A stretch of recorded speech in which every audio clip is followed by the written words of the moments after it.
सच के साथ। नमस्कार, सिटी वाराणसी लाइव में आप सभी का स्वागत है। मैं हूं ममता चौरसिया। आइए नजर डालते हैं आज की हेडलाइंस पर। क्षत्रिय शिरोमणि राणा सांगाजी पर टिप्पणी करने वाले सांसद का राष्ट्रीय राजपूत करणी सेना ने निकाली प्रतीकात्मक शव यात्रा। चैत्र नवरात्र के तीसरे दिन चंद्रघंटा देवी व सौभाग्य गौरी के दरबार में दर्शन पूजन के लिए उमड़े श्रद्धालु। माता के जयकारे से गुंजायमान रहा मंदिर प्रांगण। बीएचयू में उड़ीसा को जाने कॉन्क्लेव का हुआ उद्घाटन। और कबीरचौरा स्थित मंडलीय चिकित्सालय के ब्लड बैंक के स्टोर रूम में लगी आग। मची अफरा तफरी, पुराने रिकॉर्ड की फाइलें जलने में खाक। अब समाचार विस्तार से। क्षत्रिय शिरोमणि राणा सांगाजी पर टिप्पणी करने वाले सांसद का राष्ट्रीय राजपूत करणी सेना ने प्रतीकात्मक शव यात्रा निकाला। ऐतिहासिक नायक क्षत्रिय शिरोमणि राणा संग्राम सिंह सांगाजी पर अभद्र एवं अमर्यादित टिप्पणी करने वाले सपा के राज्यसभा सांसद एल सुमन के सर्व समाज के आह्वान पर राष्ट्रीय राजपूत करणी सेना वाराणसी के नेतृत्व में मंगलवार को सर्किट हाउस से शव यात्रा निकाली गई, जिसमें सर्व समाज और वाराणसी के सभी क्षत्रिय संगठन लोग शामिल हुए। सांसद सुमन के खिलाफ संसद से लेकर सड़क तक देश के प्रत्येक नागरिक के मन में आक्रोश भरा है। इस सांकेतिक शव यात्रा का उद्देश्य उस सांसद सुमन को आभास कराना भी है कि यदि जल्द ही समय रहते माफ़ी नहीं मांग लेते हैं तो कोई दुर्घटना हो सकती है, जो तुम्हारी आत्मा को भी माफ़ी मांगना पड़ेगा। इस शव यात्रा में प्रमुख रूप से क्षत्रिय मानस परिवार, क्षत्रिय सेवा समिति, अखिल भारतीय क्षत्रिय महासभा, विश्व क्षत्रिय महासभा व अन्य संगठन के भाई बहन शामिल हुए। आलोक सिंह, सुमन Singh, advocate Ganesh Singh, Rinku Singh, doctor Sanju Singh, Shiv Pratap Singh, Shiv Prakash Singh, Ajit Pratap Singh, Ashutosh Singh Munna, doctor JP Singh, Ravi Singh, Santosh Singh, Raghavendra Pratap Singh, Arun Singh Munna आदि शामिल थे। हम लोग का कार्यक्रम जो है ये आर्य सुमन जो सदन में अभद्र भाषा का प्रयोग किए हैं उसी के खिलाफ था। हम लोग शव यात्रा निकाला था और आप लोगों के माध्यम से एक बात और कहना चाहता हूँ कि क्षत्रिय समाज हमेशा सब समाज को लेकर चलता है, किसी भी समाज का कोई भी हो। और क्षत्रिय समाज का इतिहास भी देख लीजिए आप, कौन क्या था, इसके विषय में किसी को कुछ बताने की बात नहीं है। क्षत्रिय होने का ही गर्व की बात है, क्षत्रिय होना हम लोगों के लिए गर्व की बात है। और दूसरी चीज़ कि अपने समाज से इतना आहत है सब लोग कि ये आज करना पड़ा। राष्ट्र में हम एक सभी नेताओं को या हर एक व्यक्ति को हम लोग बोलना चाहते हैं आज आपके माध्यम से कि कोई भी किसी भी जाति का हो, किसी भी धर्म का हो, हर व्यक्ति को अपनी जाति और धर्म पर गर्व करना चाहिए, लेकिन किसी भी दूसरे जाति या धर्म के लोगों को टिप्पणी, अभद्र भाषा का शब्द का प्रयोग बिल्कुल नहीं करना चाहिए। और अगर आगे से कोई करता है तो हम लोग आज शव यात्रा निकाले हैं, जो कि एक पेपर के द्वारा हकीकत में निकाल देंगे हम लोग, अगर हम लोग के क्षत्रिय समाज के बारे में किसी ने गलत बोला। सपा नेताओं के द्वारा अनर्गल बयानबाजी से आक्रोशित भाजपा कार्यकर्ताओं ने अनोखा प्रदर्शन किया।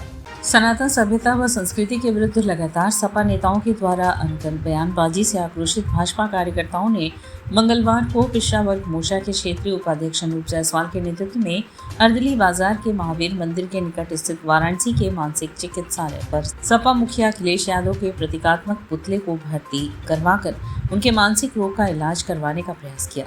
भाजपा नेता अनूप जायसवाल ने बताया कि सपा प्रमुख और सभी विधर्मियों को संदेश देने के लिए आज 1 अप्रैल को सपा प्रमुख के द्वारा गाय माता व गौशालाओं से दुर्गंध आती है के विरुद्ध दिए गए आपत्तिजनक बयान के विरुद्ध मानसिक चिकित्सालय पर जबरदस्त कार्यक्रम किया और अखिलेश यादव के पुतले के साथ नारेबाजी करते हुए विरोध प्रदर्शन किया गया तथा राणा सांगा के विरुद्ध राम जी सुमन के बयान के भी विरोध में सपा नेता के पुतले को प्रतीकात्मक रूप से डॉक्टरों के द्वारा इंजेक्शन व इलेक्ट्रिक शॉक व पर्चा बनवाकर इलाज किया गया, किंतु उनकी मानसिक स्थिति ज़्यादा खराब होने व इलाज पर्याप्त न होने के कारण उनको रांची स्थित मानसिक अस्पताल के लिए रेफर कर दिया गया।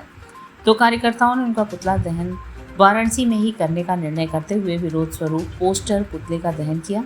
अनूप जायसवाल ने कहा कि विगत कई दिनों से सपा प्रमुख लगातार चुनाव हारने से गड़बड़ा गए और मानसिक संतुलन खोकर सनातन धर्म और हिंदू भावनाओं के खिलाफ बयानबाजी कर रहे हैं, जो कहीं से भी स्वीकार नहीं है।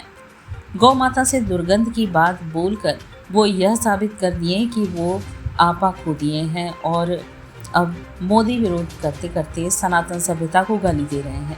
इन सभी सनातन विरोधियों का इलाज 2027 में जनता अच्छी तरह से कर देगी। इसलिए आज विवश होकर हम सब ये कार्यक्रम कर रहे हैं ताकि वो अपनी इन ओछी हरकतों से बाज आए।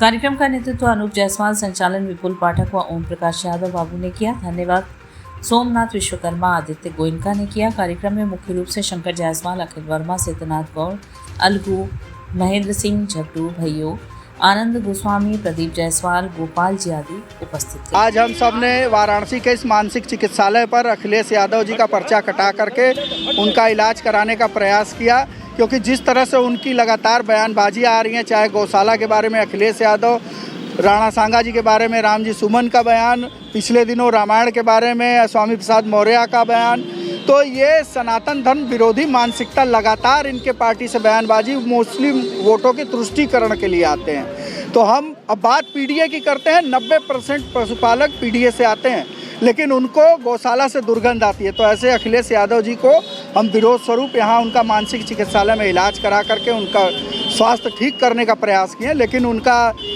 स्वास्थ्य बुरी तरह से मानसिक रूप से गड़बड़ है। उनको रांची के लिए रेफ़र किया गया है। यहाँ हमने इलाज का प्रयास किया, बिजली का झटका भी दिला गया, उनको इंजेक्शन भी लगा, दवा भी लिखा गया, लेकिन उनके इलाज यहाँ संभव नहीं है। रांची के लिए उनको रेफ़र किया गया। काशी हिंदू विश्वविद्यालय में एक और जातिवाद का मामला सामने आया है, जिसके विरोध में सेंट्रल ऑफिस का घेराव किया गया।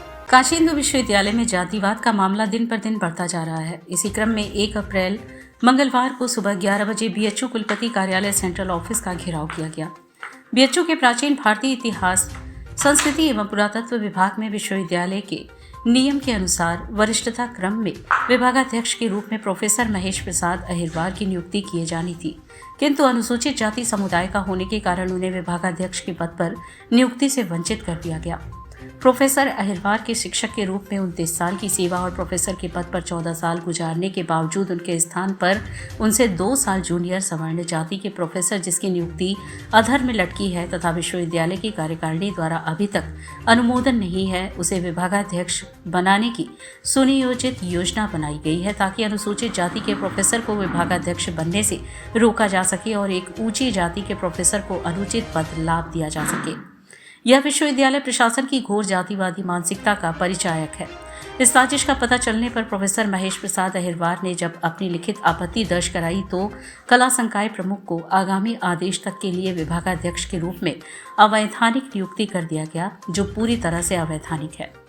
विश्वविद्यालय के नियम 25(4)(2) में रोटेशन के आधार पर बारी बारी से वरिष्ठता के क्रम में प्रोफेसर्स को विभागाध्यक्ष बनाने का प्रावधान है।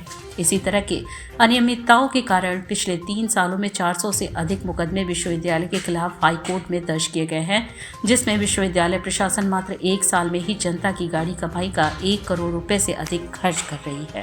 विश्वविद्यालय में चल रहा है सिनेरियो अभी देखेंगे आप, तो इसमें क्या है कि बहुत पहले से आप देखते आ रहे होंगे कि यहाँ पे जातिगत जो है भेदभाव काफी उच्च लेवल पे है, लेकिन यहाँ पे यह केवल एक जाति का मामला नहीं है। वैसे जाति का मामला तो है ही, ताकि जो है किसी उच्च जाति का जो है व्यक्ति जो है किसी जगह पे संस्था पे जो है मतलब जो ऊंचे पद है उनको सुशोभित करे, निम्न वर्ग का अगर जो है व्यक्ति आ रहा है तो उसको तो वैसे ही रोका जाता है।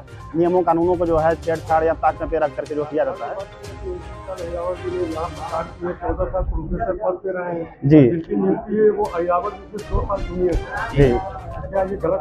ये बिल्कुल गलत है। इसीलिए तो हम कह रहे हैं ना कि जो बीएचयू का कार्यकारी परिषद है, बीएचयू का जो अधिनियम है वो यही कहता है कि जो लेवल 14 है, लेवल 14 में प्रोफेसरशिप जिसने पहले ज्वाइन किया है, जिसका जो है डेट ऑफ ज्वाइनिंग जो पहले है, उसको जो है प्रोफेसर मतलब as a senior consider. Kabirchaura स्थित मंडलीय चिकित्सालय के ब्लड बैंक में आग लगने से अफरा तफरी मच गई। आग लगने से पुराने रिकॉर्ड भी जलकर खाक हो गए। कबीरचौरा स्थित मंडलीय चिकित्सालय के ब्लड बैंक के स्टोर रूम में मंगलवार की सुबह अचानक आग लग गई। इससे कमरे में रखे पुराने रिकॉर्ड और फाइलें जल गईं। घटना के बाद अफरा तफरी मच गई। सूचना के बाद पहुंची फायर ब्रिगेड की टीम ने तत्परता दिखाते हुए आग पर काबू पा लिया। इससे ज्यादा नुकसान नहीं हुआ। अस्पताल के चिकित्सा अधीक्षक डॉक्टर एसपी सिंह ने बताया कि ब्लड बैंक के स्टोर रूम में आग लगी थी। वहां कुछ अलमारियां हैं, उनमें पुराने रिकॉर्ड रखे गए थे, उसमें स्टाफ भी बैठते हैं। सुबह 7 बजे के आसपास स्टोर रूम में आग लग गई। इसकी सूचना तत्काल फायर ब्रिगेड को दी गई। उन्होंने बताया कि फायर ब्रिगेड की टीम भी तत्काल मौके पर पहुंची, आग पर काबू पा लिया गया। आग लगने से अलमारी में रखे कुछ पुराने रिकॉर्ड जल गए हैं। अभी देखना पड़ेगा कि क्या क्या जला है। आज सुबह करीब 6:30 से 6:45 के बीच में हमारे ब्लड बैंक में एक कमरा जो कि स्टोर रूम है, जिसमें कि जो कंज्यूमेबल्स हैं वो रखे जाते थे, और साथ में कुछ अलमारियां थीं जिनमें कि रिकॉर्ड्स तमाम रखे हुए थे, पहले के और अभी के। वो रूम बंद था, उसमें आग लगी। जब धुआं निकलना शुरू हुआ तो हमारे जो कर्मचारी ड्यूटी पे थे उन्होंने सबको अलार्म किया, तो फिर फायर ब्रिगेड को भी खबर की गई और कर्मचारियों ने और फायर ब्रिगेड ने मिलकर उसको आग को बुझा दिया। इस आग में जो है उस रूम में रखे हुए जो अलमारियां थी उनमें जो कागज थे उनका नुकसान हुआ, और जो कंज्यूमेबल्स रखे हुए थे उनका नुकसान हुआ है।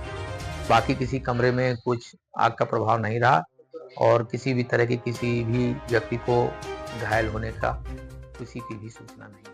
बीएचयू में ओडिया को जाने ओडिशा को जाने कॉन्क्लेव का उद्घाटन हुआ। बीएचयू में ओडिशा के समृद्ध भाषाई और सांस्कृतिक विरासत को सम्मानित करने के लिए ओडिया को जाने ओडिशा को जाने कार्यक्रम का भव्य उद्घाटन किया गया। कार्यक्रम की शुरुआत भगवान जगन्नाथ और मदन मोहन मालवीय जी की प्रतिमा पर माल्यार्पण से हुआ, जो इसकी आध्यात्मिक और सांस्कृतिक गहराई का प्रतीक था। मुख्य अतिथि सौम्या रंजन पटनायक, बीएचयू के कुल सचिव प्रोफेसर अरुण कुमार सिंह और कला संकाय की डोन प्रोफेसर सुषमा घेलियाल ने अकादमिक विमर्श में ओडिया भाषा और संस्कृति के महत्व को रेखांकित किया। कार्यक्रम में छात्रों की उत्साही भागीदारी देखने को मिली। प्रोफेसर अरुण कुमार सिंह ने सस्टेनेबिलिटी, आध्यात्मिकता, सकारात्मकता और जगन्नाथ संस्कृति पर विचार व्यक्त किए। उन्होंने कहा कि यह कॉन्क्लेव 2 संस्कृतियों के संगम का प्रतीक है। उन्होंने ऋग्वेद का उदाहरण देते हुए कहा, आनु भद्रा कृतवो यंतु विष्टः, जो विविध दृष्टिकोणों को अपनाने की आवश्यकता को दर्शाता है। प्रोफेसर सुषमा घेलियाल ने ओडिया भाषा में शुभ सकाल कहकर स्वागत किया और बनारस में ओडिशा सरकार एवं ओडिया समुदाय के योगदान की सराहना की। उन्होंने KSUB ओडिया चेयर को कवि सम्राट उपेंद्र भंज के नाम पर समर्पित किए जाने के पीछे की वजह बताते हुए उनके साहित्यिक योगदान, विशेष रूप से गीता अभिधान का उल्लेख किया। उन्होंने चेयर को नई ऊंचाइयों तक ले जाने का संकल्प लिया। कार्यक्रम का प्रमुख आकर्षण डॉक्टर कल्याण घड़ेल के नेतृत्व में प्रस्तुत किया गया वंदे उत्कल जननी का भावपूर्ण गायन था, जिसने सभी को सांस्कृतिक गौरव से भर दिया। प्रोफेसर गोपबंधु मिश्र KSUB ओडिया चेयर के समन्वयक ने ओडिया साहित्यकारों के योगदान और चेयर की स्थापना के लिए जारी AMOU प्रक्रिया पर चर्चा की। प्रोफेसर प्रदोष मिश्र ने मुख्य अतिथि पटनायक के मीडिया और राजनीति में योगदान पर प्रकाश डाला। अपने संबोधन में मुख्य अतिथि सौम्या रंजन पटनायक ने भाषा की एकता में भूमिका को रेखांकित करते हुए कहा, भाषा जोड़ती है और साहित्य को भाषा प्लस भावना के रूप में परिभाषित किया। उन्होंने मधुसूदन दास, गोपबंधु दास, उपेंद्र भंज और भीमभाई को श्रद्धांजलि अर्पित करते हुए ओडिशा के समृद्ध लेकिन अक्सर अनदेखी जाने वाली सांस्कृतिक और प्राकृतिक संपदा पर प्रकाश डाला। पटनायक ने जगन्नाथ संस्कृति पर चर्चा करते हुए सालबेग संत कबीर, गुरु नानक और चैतन्य महाप्रभु जैसे कवियों का उल्लेख किया, जिनका भारतीय आध्यात्मिक और साहित्यिक परंपराओं पर गहरा प्रभाव पड़ा। उनके भाषण के बाद प्रोफेसर अरुण कुमार सिंह ने उन्हें सम्मानित किया। प्रोफेसर सुषमा घेलियाल ने KSUB ओडिया चेयर पहल को आगे बढ़ाने का संकल्प लिया। इसलिए ओडिया चेयर का यह कार्य होगा कि लोगों में सही दिशा में बताएं, चीज़ों को बताएं और समय समय पर शोध कार्य कराएं। इंटरडिसिप्लिनरी उभय विविध पक्ष साहित्य हैं, दर्शन हैं और विधि हैं, वाणिज्य हैं। ये इसी दृष्टि से BHU सबसे उत्तम स्थान है। इसमें सारे संकाय हैं, सारे संस्थान हैं, सारे विषय हैं। सभी विषयों में ये उड़ीसा का क्या कंट्रीब्यूशन है और उड़ीसा को किस प्रकार से काशी हिंदू विश्वविद्यालय से इस चेयर के माध्यम से कंट्रीब्यूट किया जाए और संदेश दिया जा सकता है, इस कार्य करने के लिए ओडिया चेयर काम करता रहेगा। चैत्र नवरात्र के तीसरे दिन माता चंद्रघंटा व सौभाग्य गौरी के दर्शन को श्रद्धालुओं का मंदिर प्रांगण में पूरे दिन तांता लगा रहा। चैत्र नवरात्रि के तीसरे दिन देवी दुर्गा के चंद्रघंटा स्वरूप के साथ ही गौरी के तीसरे स्वरूप सौभाग्य गौरी की पूजा अर्चना की गई। काशी के चौक क्षेत्र में स्थित माता चंद्रघंटा का प्राचीन मंदिर व बांस फाटक स्थित सत्यनारायण मंदिर के प्रांगण में विराजमान सौभाग्य गौरी के मंदिर में श्रद्धालुओं की गहरी भीड़ रही। यहाँ भोर से ही मंगला आरती के बाद से भक्तगण दर्शन और पूजन में लीन रहे। मंदिर में मां का विशेष श्रृंगार गुड़हल और बेला के फूलों से किया गया। इससे देवी का रूप अत्यंत मनोहर दिखाई दिया।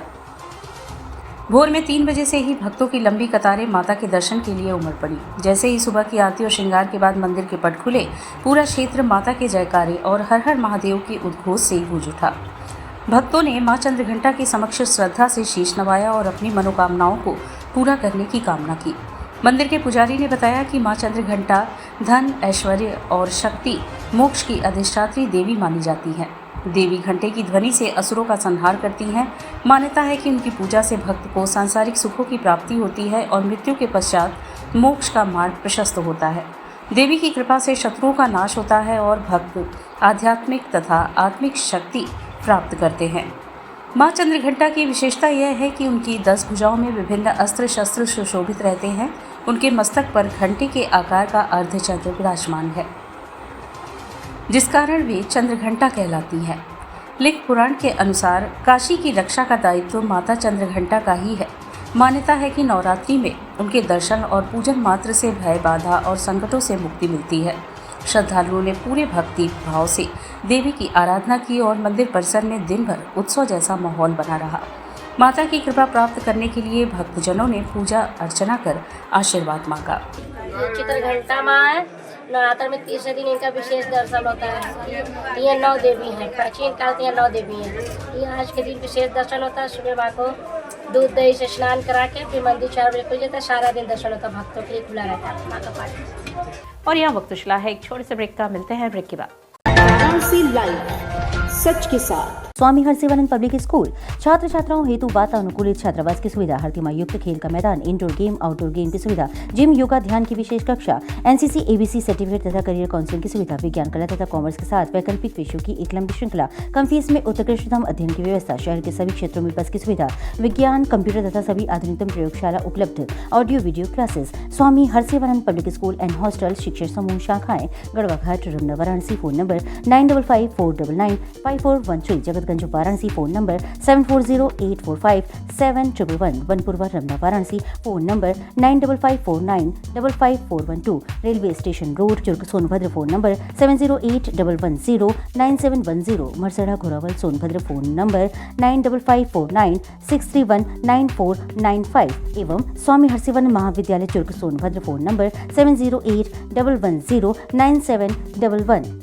अंकुरण IHS एक ऐसा स्कूल जहां पढ़ाई मस्ती से भरी हो। सिर्फ 4 घंटे का स्कूल टाइम, कम समय, ज्यादा सीखना, बिना स्कूल बैग के मस्ती भरी पढ़ाई, कोई बोझ नहीं, बस मजा। Smart classroom, safe splash pool और हरा भरा खेल का मैदान, सीखने का नया अंदाज, स्टेज एक्सपोजर और पर्सनालिटी डेवलपमेंट, आत्मविश्वास बढ़ाने के लिए सुरक्षित, स्वच्छ और हाइजीनिक माहौल, क्योंकि आपका बच्चा हमारी जिम्मेदारी है। International Hindi school Nagwa, Lanka, Varanasi. CBSE से मान्यता प्राप्त नर्सरी से लेकर 12वीं तक की कक्षाएं, स्मार्ट डिजिटल क्लासरूम्स और AC कक्षाओं संग well qualified teachers, robotics lab, biology lab, chemistry lab, physics lab एवं स्पेसिफिक आइंस्टाइन लैब, परिवहन व्यवस्था। The institution directed and controlled from USA.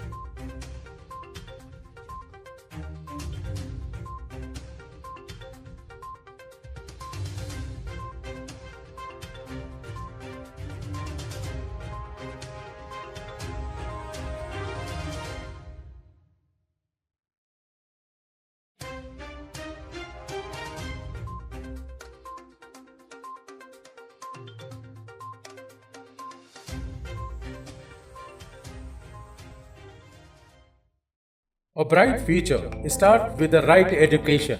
JPM English School, based on CBSE pattern. Admission open from pre-nursery to class 8. We provide high-quality education and expert guidance from experienced faculty. Spacious, calm and modern learning environment. A well-equipped computer lab. Modern science lab. Well-stocked library. Indoor games like chess, carom, Ludo, etc. and outdoor games like skating, basketball, badminton, cricket, etc. special yoga classes for overall physical and mental growth, special personality development classes, regular dance classes, special music classes. The students always remember that education is not a destination, it is a journey. So never stop, keep pushing yourself to achieve your goals. Enroll today to JPM English School, Ganganagar Colony, Badaun, Varanasi. Call us at 700-7655-355. Varanasi live, सच के साथ। और break के बाद पुनः आपका स्वागत है। पत्रकारिता के दीप स्तंभ रहे चक्रवर्ती गणपति नावड़ की स्मृति में काशी पत्रकार संघ द्वारा श्रद्धांजलि सभा का आयोजन हुआ। चक्रवर्ती गणपति नावड़ सही अर्थों में श्रमजीवी पत्रकार थे। ऐसे समर्पित लोगों की स्मृतियां हमारे पाथेय बनाती हैं। नावड़ जी जैसे व्यक्तित्व पत्रकारिता के दीप स्तंभ होते हैं, उनके संस्कार में पत्रकारिता थी। यह विचार आज काशी पत्रकार संघ द्वारा पराणकर स्मृति भवन में उनकी स्मृति में आयोजित श्रद्धांजलि सभा में पत्रकारों ने व्यक्त किए। श्रद्धांजलि देने वालों में काशी पत्रकार संघ के अध्यक्ष डॉक्टर अत्रि भारद्वाज, उपाध्यक्ष उमेश गुप्ता, कोषाध्यक्ष पंकज त्रिपाठी, संघ के पूर्व अध्यक्ष प्रोफेसर राम मोहन पाठक, योगेश कुमार गुप्त, KDN राय, BP Yadav, Subhash Chandra Singh, Varanasi press club के अध्यक्ष अरुण मिश्र, मंत्री विनय शंकर सिंह, दीनबंधु राय, राजेश राय, आनंद मौर्य, शिव बहादुर श्रीवास्तव ने उनके पत्रकारिता जीवन को रेखांकित किया। सभा में मुख्य रूप से आशीष बागची, KV रावत, हरिबाबू श्रीवास्तव, विमलेश चतुर्वेदी, दिलीप कुमार, सुशील मिश्र, राममिलन श्रीवास्तव, देव कुमार केसरी, श्रीधर त्रिपाठी, विजय शंकर गुप्ता, आशुतोष पांडे, मदन यादव आदि उपस्थित रहे। संचालन संघ के मंत्री सुनील शुक्ला ने किया। अंत में 2 मिनट का मौन रखकर उन्हें श्रद्धा सुमन अर्पित किया गया। जैसे केंद्र होता है, कहाँ से शुरू होता है, उसी तरह का मुख्य केंद्र कलकत्ते में पत्रकारिता, हिंदी पत्रकारिता का जन्म हुआ। नमामि गंगे ने स्वच्छता की जन जागृति जगाकर 80 घाट पर सिंगल यूज पॉलिथीन के खिलाफ मुहिम चलाई। मंगलवार को नमामि गंगे ने 80 घाट पर सिंगल यूज पॉलिथीन के खिलाफ मुहिम चलाई। नमामि गंगे टीम के सदस्यों के साथ पर्यटकों ने भी हाथों में स्वच्छता स्लोगन लिखी तस्वीरें और कपड़े का झोला लेकर लोगों को सिंगल यूज पॉलिथीन का उपयोग न करने और पर्यावरण संरक्षण के प्रति जागरूक किया। जन जागरण के पूरा नमामि गंगे काशी क्षेत्र के संयोजक व नगर निगम के स्वच्छता ब्रांड एम्बेसडर राजेश शुक्ला के संयोजन में मां गंगा के घाट और तलहटी से पॉलिथीन सहित अनेकों प्रदूषित कर रही सामग्रियों को बटोरकर नगर निगम के सुपुर्द किया गया। गंगा सेवक राजेश शुक्ला ने कहा कि स्वच्छता और पर्यावरण संरक्षण ही हमारी श्रद्धा की सच्ची अभिव्यक्ति है। सिंगल यूज पॉलिथीन ने हमारे पर्यावरण और माता की तरह हितकारिणी नदियों को बहुत नुकसान पहुंचाया है।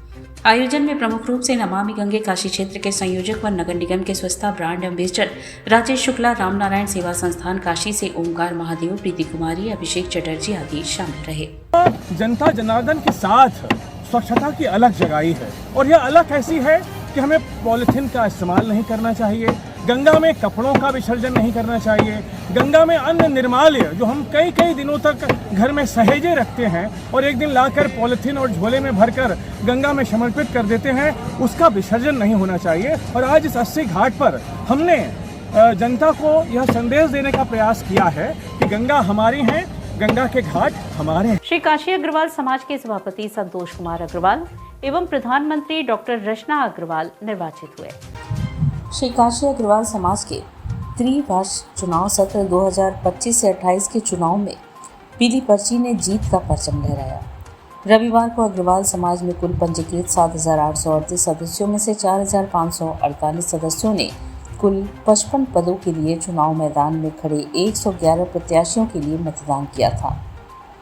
चुनाव अधिकारी उत्तम कुमार अग्रवाल ने आधिकारिक परिणाम घोषित करते हुए बताया कि सोमवार को श्री अग्रसेन कन्या इंटर कॉलेज टाउन हॉल में प्रातः 8 बजे मतपेटी खोली गई। उसके पश्चात मतगणना प्रारंभ हुई जो रात 9 बजे तक चली।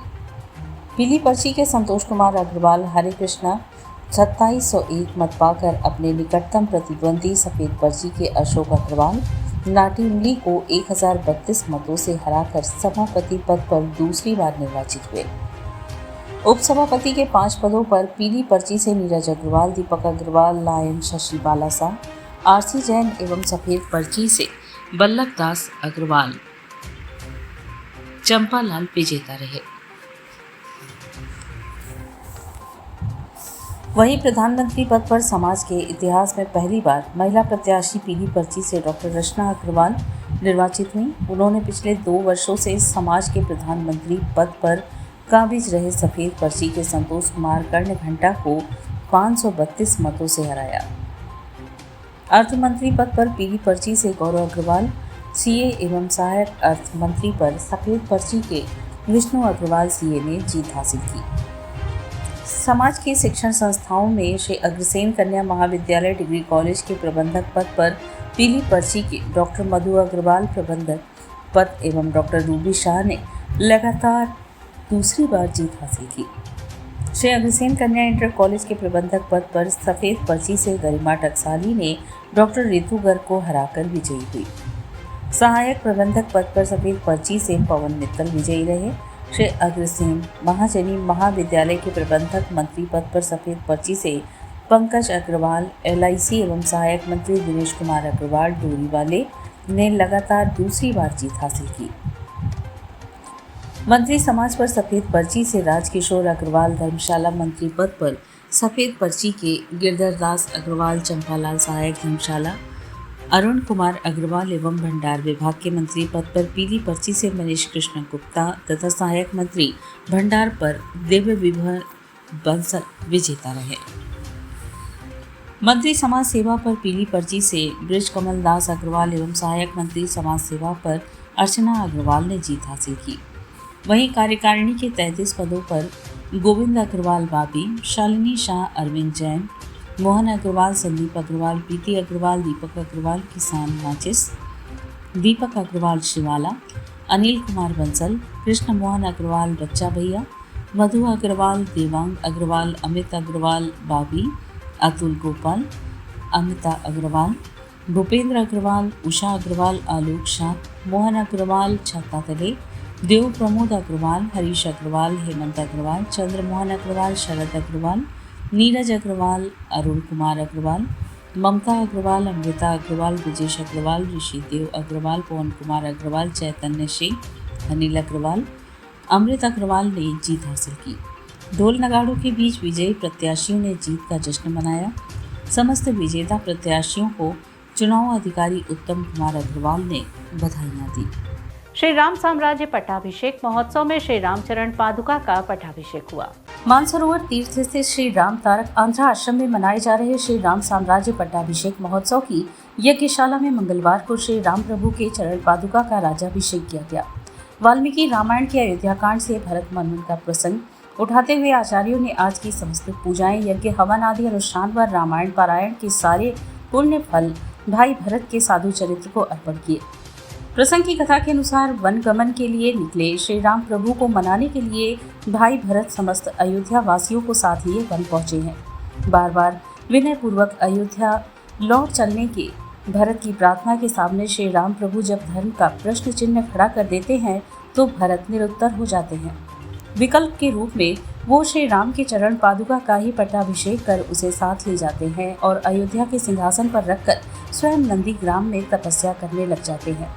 यज्ञ के मुख्य आचार्य उलीमिरी शोमा यजलू ने बताया कि महोत्सव के चौथे दिन के समस्त अनुष्ठानों का पुण्य फल भरत जी को अर्पित किए गए। वैदिक पर श्री राम प्रभु की चरण पादुका रखकर उसका सवधि पट्टाभिषेक किया गया। उन्होंने बताया कि आज के प्रसंग में अत्रि ऋषि और सती अनसुईया का भी पूजन किया गया। यज्ञ के मुख्य यजमान वीवी सुंदर शास्त्री ने सभी अनुष्ठान संपादित किए। व्यवस्थाएं संभाली आश्रम के प्रबंधक वीवी सीताराम ने। इसमें मुख्य रूप से CVB सुब्रमण्यम, बुद्ध शर्मा, शिव शर्मा, श्याम शास्त्री, जून गड्ढा, प्रसाद, काली गोटला, कृष्णा राव, राजू यादव आदि लोग उपस्थित रहे। घाट संध्या कार्यक्रम में दिल्ली से पधारे कलाकार सुदीप चक्रवर्ती ने कथक नृत्य की प्रस्तुति दी। चैत्र मास के शुक्ल पक्ष की द्वितीय तिथि पर जिला प्रशासन की अभिनव पहल पर सोमवार को दिल्ली से पधारे राष्ट्रीय एवं अंतर्राष्ट्रीय युवा कलाकार सुदीप चक्रवर्ती ने उत्तर भारत का प्रसिद्ध कथक नृत्य का शुभारंभ महाविद्या आद्यशक्ति तत्पश्चात पारंपरिक कथक ताल शिखर एवं समापन ठुमरी से किया। कलाकार ने पद, लय, ताल, अंग संचालन एवं घुंघरुओं की झंकार से घाट संध्या के मंच को झंकृत कर सुधी श्रोतागण के हृदय को आनंदित किया। कलाकार को प्रमाण पत्र कविता अग्रहरी एवं माधुरी कौर ने प्रदान किया। प्रमाण पत्र प्रदान करने के साथ उनकी संगीत साधना की भी प्रशंसा की। घाट संध्या कार्यक्रम का संयोजन सुबह बनारस की सचिव एवं संस्थापक डॉक्टर रत्नेश वर्मा ने किया। कार्यक्रम का सफल संचालन सीमा केसरी ने किया। इस अवसर पर भारी संख्या में दर्शकगण उपस्थित रहे।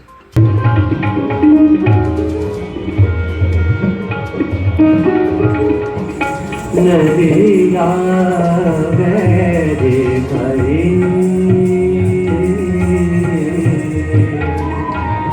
मोरा सैया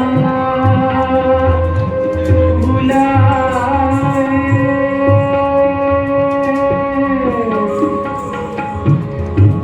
आधी रात को नदिया और इसी के साथ सिटी वाराणसी लाइव का यह प्रसारण यहीं समाप्त होता है। ममता चौरसिया को दे इजाजत। नमस्कार।